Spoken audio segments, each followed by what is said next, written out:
Bom dia para a nossa querida comunidade da TV 247 aqui no YouTube.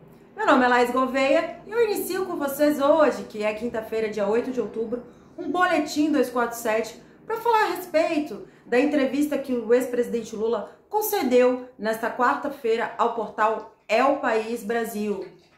Lula fez observações interessantes a respeito da ascensão do fascismo no Brasil, como chegamos neste lugar, né?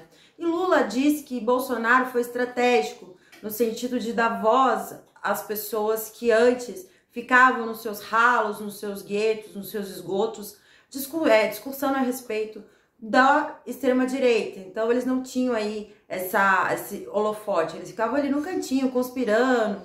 E segundo Lula, pessoas que inclusive defendem o regime militar, defendem o estupro e defendem a tortura. Então Lula considera que Bolsonaro foi muito estratégico porque deu voz a esse tipo de gente, inclusive o próprio, né, representante do Planalto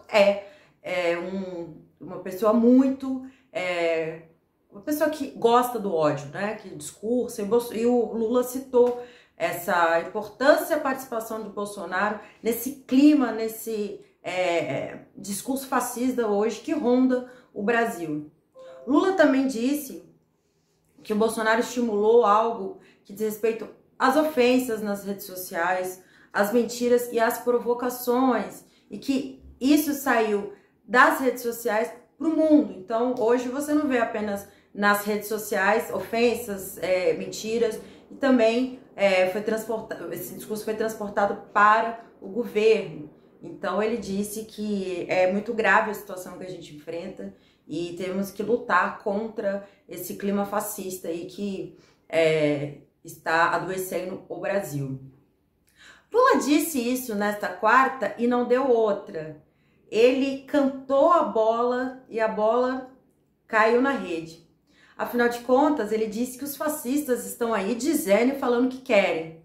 E o Hamilton Mourão, o vice-presidente da República, concedeu entrevista a um portal alemão e disse que Carlos Alberto, o brilhante Ustra, né, um dos maiores torturadores do regime militar, responsável pela morte de muitos civis, ele coordenou o doicode entre 1970 e 1974 e foi aí comandante de Hamilton Mourão. E Hamilton Mourão, sem nenhum pingo de vergonha na cara, saiu em defesa de Ustra que faleceu em 2015, no alto de um belo apartamento em Brasília, faleceu por conta de uma pneumonia. E ele disse que o Ustra é um defensor dos direitos humanos, o Ustra nunca torturou ninguém. E ele é acusado de forma errônea, segundo palavras do Hamilton Mourão. Então isso vai muito ao encontro do que Lula diz.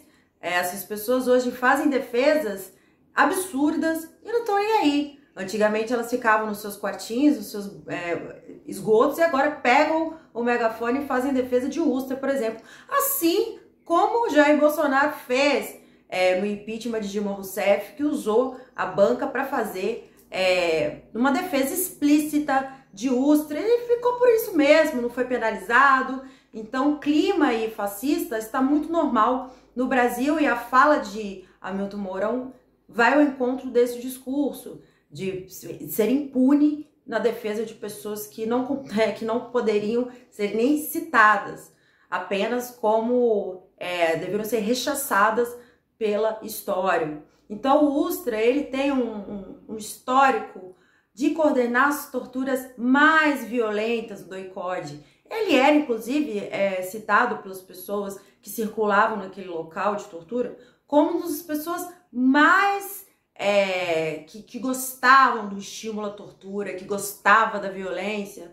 E eu não preciso nem citar das diferentes formas de torturas que ocorriam naquele local, desde choques na vagina até tortura, levando os filhos, as crianças no doicode para ver os pais serem torturados, estupros, pau de arara e etc, etc, etc. E o Ustra foi aí essa figura que coordenou esses trabalhos sangrentos. E claro que na sequência eles diziam que as pessoas, os presos políticos, iam passar uma temporada no doicode e se matavam. Pois é, né? Então é esse o legado da ditadura militar no Brasil que está tão presente no governo Bolsonaro, e o Lula fez questão de ressaltar o quão grave isso representa, a ameaça à democracia que nós estamos sofrendo cotidianamente com Jair Bolsonaro na presidência. Esse foi o boletim desta manhã. A gente volta em breve com mais informações para você. E é claro que eu vou pedir para você se inscrever no YouTube da TV 247 e, por que não, tornar-se um membro também. Afinal de contas, estamos aqui fazendo uma mídia independente para você e precisamos do seu apoio. Até mais!